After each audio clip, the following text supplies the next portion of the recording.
Fala investidores, sejam muito bem-vindos ao canal Planileiro Investidor. Eu sou Adriano Costa e nesse vídeo nós vamos falar do relatório gerencial de outubro de 2022 do fundo HCTR11.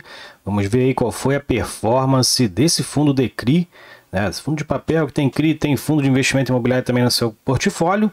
Então a gente vai ver qual foi a performance dele nesse mês de outubro, né? E saber o porquê de muitos fundos aí está caindo no mercado, tá? Então fique ligado, esse vídeo está muito interessante. E se você gosta desse tipo de assunto, FIF, Agro e FIINFRA é o principal assunto aqui no canal, tá bom? Então deixe seu like, se inscreva aí no canal, ative as notificações, compartilhe esse vídeo com outras pessoas e também se inscreva lá no nosso grupo do Telegram, o link está na descrição do vídeo. Eu vou deixar esse relatório gerencial, o link para você baixar diretamente do site da B3 também na descrição desse vídeo, tá? Então vamos lá, sem mais delongas. Vamos aqui falar do HCTR11, né? O relatório que saiu aí na última sexta-feira. Então, um fundo aí que tem caído muito no mercado, tá? Vamos falar aqui de algumas características do fundo, para quem não conhece, né, o fundo. Ele que é um fundo com mais de 2,6 bilhões de patrimônio líquido, tá? Tem mais de 22 milhões de cotas emitidas. O valor da cota de mercado encerrou outubro a R$ 101, né? Muito aí abaixo do valor patrimonial do fundo, e tem mais de 207 mil cotistas. Eu não sou cotista do HCTR, já fui em 2021 ali, né? Mas não sou mais, né? Tem outros fundos de CRI na minha carteira, mas se você se inscreva aí, porque todos os meses a gente faz a leitura aqui do relatório gerencial, tá acompanhando o HCTR11, né? Através do que a gestão está fazendo e também os resultados do fundo, tá? Fundo que tem o objetivo aí, a política de investimento, investir principalmente em CRIs, tá? É para investidores em geral. O início do fundo foi lá em setembro de 2018. O prazo de duração é indeterminado. Quem gere o fundo é a Hectare Capital, gestora de recursos, e quem administra é a Vortex DTVM, cuida de toda a parte, né, administrativa e tudo mais, né? Taxa de administração, controladoria e custódia, que é o da Vortex, é de 0,21 ao ano sobre o patrimônio líquido, e a taxa de gestão pago a Hectare 0,99% ao ano sobre também o patrimônio líquido, tá? Essas taxas são pagas, como eu sempre falo aqui, destaco, né, que muitos às vezes não sabem, mas ela já vem descontada no resultado mensal do fundo, né? Já é apropriada ali mensalmente, proporcional ao mês, né? Já que é uma taxa anual. Ele também tem uma taxa de performance, ó, de 10%, do que exceder a variação de 100% do CDI. Tá, então o CDI está aí próximo a Selic, né, quase 3,60, mas 13,60 aproximadamente, né, a expectativa. Então o fundo tem desafio, né, de estar atualmente, né, realmente é um desafio agora, ceder aí 10% da Selic, né. Então o fundo que tem ali, historicamente, tem bons resultados, boas distribuições, né, e se não me engano o yield dele está em torno de 17% sobre o valor de mercado dele, tá? Ele está descontado no mercado em torno de 15%, se eu não me engano, tá? Então, normalmente as taxas de performance são de acordo com os resultados, né? Então tem toda ali a questão da rentabilidade do fundo em determinado mês. Bom, vamos seguir aqui então com o fundo, né? As informações que a gente precisa saber aí durante o mês do que aconteceu. Então, comentários aqui do gestor, ele fala que no dia 8 de novembro, já que é um fundo que anuncia os seus proventos aí sempre no quinto dia útil no mês subsequente ao que ele faz referência, né? Então anunciou no dia 8 de novembro os resultados de outubro, né? E quem era cotista ali no dia 8 de novembro fez jus, né, ao resultado distribuído e paga normalmente no 10º dia útil, né? O fundo distribui então R$ 1,10 por cota, tá? Ele explica aqui que o resultado, basicamente ele pegou ali o IPCA negativo de agosto e setembro, né? Então teve uma queda muito grande também no resultado nesse mês de outubro, como a gente pode verificar um pouco mais para baixo daqui a pouco, né? E ele destaca aqui só o CRI BWIC que pegou, né, parte ali dos resultados em relação à variação do IPCA de outubro, tá? Que foi de 0,59% positivo, tá? Agosto e setembro que foram negativos, né? Os 2 meses aí foram 3 meses de deflação. Agosto e setembro foram os 2 últimos, né? Então os resultados dos fundos de CRI já saindo desses meses de deflação com relação à correção monetária dos papéis, né? Então que pode, a partir de então, começar uma melhora nos resultados do fundo aí, provavelmente a partir de janeiro, já que a inflação já está vindo positiva novamente, né? E ele fala aqui que no mês foi utilizada uma reserva de resultado de 7,2 milhões, muito próximo do que foi usado também no mês anterior, no resultado de setembro, né, para poder manter ali a distribuição de R$ 1,10. E a expectativa e o objetivo foi justamente isso, né, manter um resultado igual ao mês anterior. E ele fala que após 3 meses consecutivos de deflação, outubro veio uma inflação positiva, né, 0,59%. E essa variação impactará principalmente na distribuição de dezembro, como eu falei, né? Dezembro, janeiro, mas vai pegar somente 15 dias úteis, né? No mês de dezembro, mês de muitos feriados também, né? Então, muitas festas de fim de ano acaba também tendo menos dias de feriado, menos dias úteis, né? No mês de dezembro.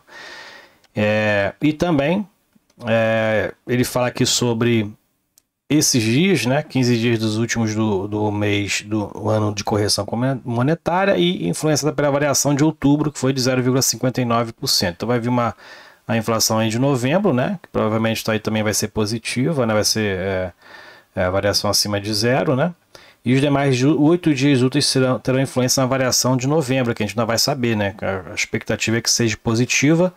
E menor, né? Menor, na verdade, do que outubro, tem uma expectativa de ser entre ali próximo a 0,45%, segundo a previsão aí da Anbima. Bom, ele fala aqui que outubro teve algumas movimentações, né? Então adquiriu 23 milhões e vendeu 46 milhões. Então o fundo fez um caixa aí nesse período, né? E vendeu também, FIIs também, né? Mais de 10 milhões em fundo de investimento imobiliário da sua carteira. Tá, então todas essas locações ele fala que foi aumento de posições, então não teve ali ativo novo, né? Então ele aumentou a posição em alguns papéis que ele já tinha. E dentro dessas aquisições ele diminuiu o risco um pouquinho aí da carteira, né? Adquiriu 80% de CRI dentro de tipo aí sênior, 80%, e 20% apenas de subordinada, né? Dentro aqui de uma explicação rápida desses riscos, né? Em relação ao tipo de subordinação. As cotas sêniores e as únicas, elas têm preferência na distribuição do fluxo financeiro, né? Então, num fundo, enquanto maior as cotas sênior e cotas única, ela tem um risco menor em relação aos recebimentos desses CRIs que eles têm essa subordinação. Ele fala aqui também que 67% das aquisições foram indexados ao IPCA e 33% pelo IGPM. Tá? Então, o fundo ainda não fazendo um equilíbrio com relação à taxa básica de juros, né? E buscando aí ainda papéis indexados à inflação. IPCA e IGPM estão muito próximos, né? Então acaba que provavelmente possa se voltar aí as negociações dos CRIs indexados ao IGPM. Com relação às vendas dos CRIs, todos foram negociados ao preço PU par, né? Que é a curva do papel. Isso aqui também não precisa de saber para agora.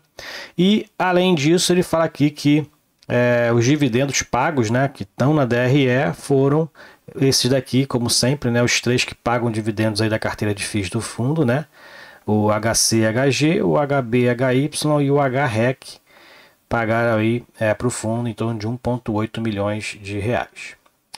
Bom, vamos seguir então aqui. Bom, então vamos continuar aqui. Aqui ele fala sobre os fundos de investimento imobiliário investidos, né? Você pode depois baixar aqui, fazer essa leitura para você se atualizar dos fundos que ele tem aqui, né? Não atualizou muita coisa não, tá? Mas ele fala principalmente das 2 maiores posições que ele tem na carteira, que é o Serra Verde, né? O SRVD11 e o XBXO11, que é aquele shopping Nova Feira da Madrugada, lá de São Paulo. Então ele passa aqui todos os meses, coloca aqui no relatório, né? Para a gente poder ficar sabendo o que está acontecendo. O Serra Verde chegou a pagar alguns meses, né, de proventos para o fundo, não está pagando agora mais, né? Então é bom aí você se informar, né, daquilo que está acontecendo nesses 2 principais aqui fundos, que o fundo tem uma participação muito relevante, né? Dentro dos fundos da carteira do fundo ele tem 38%, se eu não me engano, no XBXO e 30% no Serra Verde. Então tem uma participação bem relevante aí de quase 70% do que ele investe em fundo de investimento imobiliário, que não é pouca coisa, tá? Então, baixe o relatório aí, se informe sobre essas questões aí, para a gente poder não ficar também com um relatório tão grande, tá? E também falar aqui sobre um dos Uma das empresas aí que tem, né, os financiamentos através dos CRIs, que está na carteira do fundo, né, nessa Brasil Parques, também é muito interessante aqui, ele tem colocado todos os meses, destacado uma empresa e colocado algumas informações sobre ela, tá, algum acompanhamento que o próprio fundo faz também, dentro dos seus papéis, tá, então tem a Brasil Parques aqui, que é uma empresa que gere alguns parques, construiu inclusive, né, alguns parques interessantes em algumas áreas turísticas, então tem aqui o Snowland lá em Gramado, né, interessante também, o Akamotion. Então tem os aqui que você pode também se informar sobre essa empresa Brasil Parques, tá? Tem aqui algumas fotos aqui dos parques, né? Interessante esse parque de gelo lá em Gramado, né? Muito interessante mesmo. E tem outros aqui que ele investe, né? Em determinadas localidades, tá? Dentro das movimentações do fundo, então a gente verifica aqui a especificação de cada uma delas, né? Então o fundo destacou que as aquisições foram de IPCA e IGPM, como a gente verifica aqui, ó, uma em GPM, o restante em IPCA. Maioria de cotas sênior, mas também tem um prêmio de risco bem alto aqui, né? Isso pode ser por conta da taxa de inflação, né? Que possa ser que tenha mais um período de alta aí, né? Nos próximos meses. Então, pode ser que esse prêmio de risco tenha aumentado nesse período, né? E as vendas que ele também fez, a maioria também IPCA, vendeu só aqui com indexação no INPC, mas ele vendeu mais do que comprou, tá? Então, rodou a carteira aí, mas diminuiu o portfólio, ó, 23 milhões e meio em compras e 46 milhões em vendas de CRI, mais 10 milhões de vendas, 10 milhões e meio de vendas em fundo de investimento imobiliário, tá? Vendeu o RBRY, fundo que ele recebe provento, mas vendeu 107 mil cotas a R$ 98, tá? E tá fazendo aí, então, rodou a carteira, então, aí com vendas maiores do que as suas compras, tá? Mais para baixo aqui a gente vê então a DRE gerencial, onde a gente verifica aqui, né, a especificação de cada receita que entrou no fundo, né? Então, em relação às receitas dos CRIs, mês de outubro, foi aí de 17 milhões de reais, né? Principal aqui é os juros, né? Os juros de CRIs que manteve-se, né, praticamente aqui estável nesses períodos, né? Já que são juros ali já pré-acordados, né, praticamente fixos. O que varia é realmente a correção monetária, como a gente verifica que foi 87 mil reais em outubro, né, e é o que dava ali o plus, na verdade, né, dava um up, inclusive com meses que eram maiores do que a próprios juros de CRIs, eram essas correções monetárias, e o que deu um impacto muito relevante no resultado nas receitas do fundo, tá?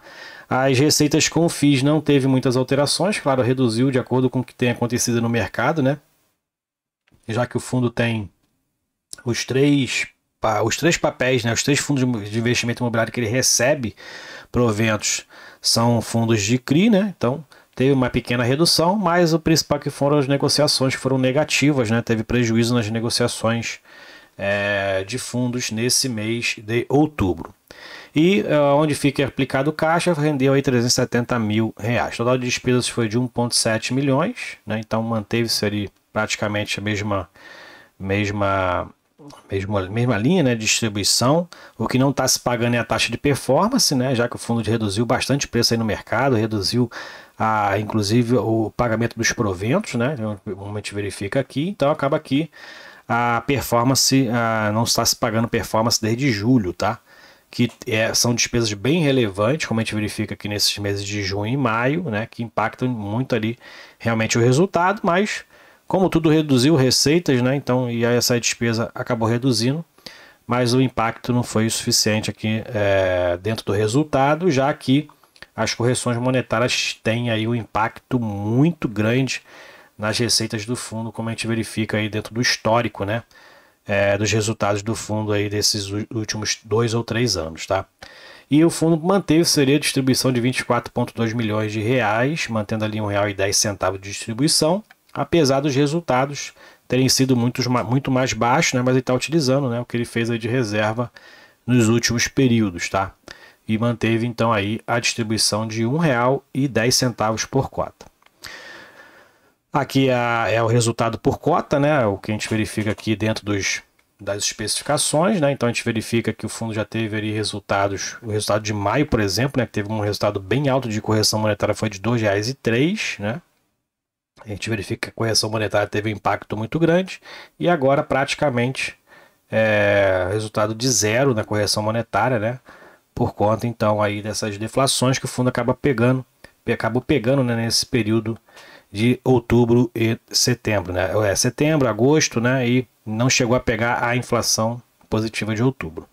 Dentro do histórico de distribuição, o fundo então mantendo ali, tentando manter os rendimentos acima de 1%, né?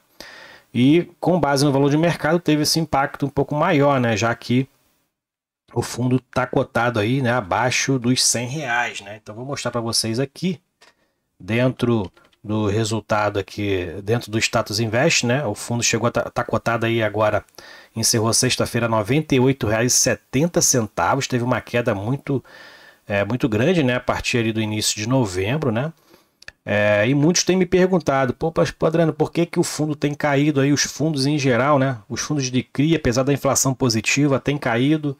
Os fundos de tijolo agora também está caindo, né? É porque acaba que, entre outros diversos fatores, né, de transição de governo, de né, inflação no exterior, o principal fator que eu enxergo nesse momento é que a expectativa de alta da Selic voltou, né? Está com uma nova expectativa de alta, né? E a expectativa, como a gente verifica aqui nos contratos futuros, né, de DI, é que essa alta, né, ocorra, né, esse período aí acima, por exemplo, aquele já prevê uma alta a partir ali de 2023, né, então a taxa acaba, provavelmente a meta da Selic vai acabar subindo ali para 14,25%, 14,5% em 2023, e a expectativa de queda dessa taxa, a expectativa é ocorrer somente a partir ali de 2024, tá? De acordo aqui com os contratos futuros aqui, né?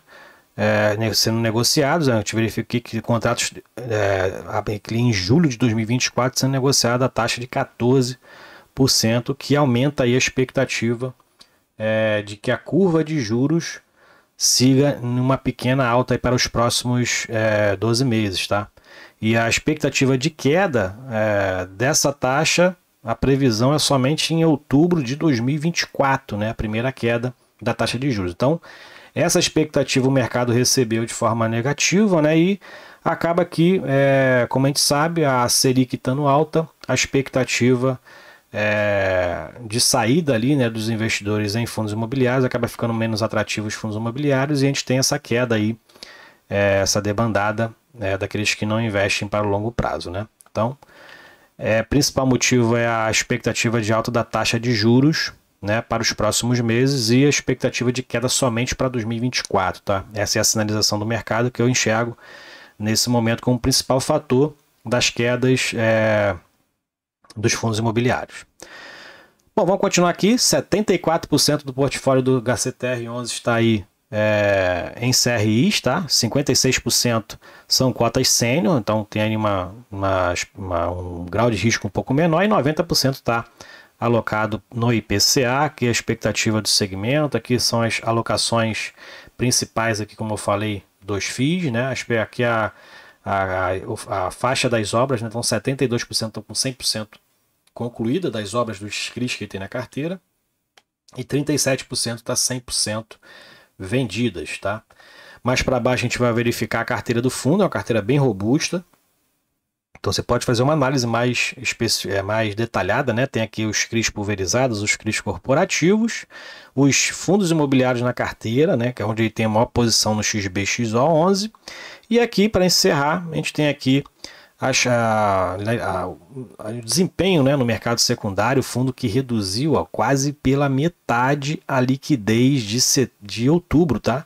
Setembro foi 191 milhões, agosto 187 milhões, e a liquidez caiu para 110 milhões em outubro. Então, mercado aí não tendo muitas negociações aí, principalmente nesses fundos com maior risco, né? E muito atrelada à inflação. A gente verifica que então teve uma queda muito monstruosa na liquidez do fundo nesse mês de outubro, tá bom?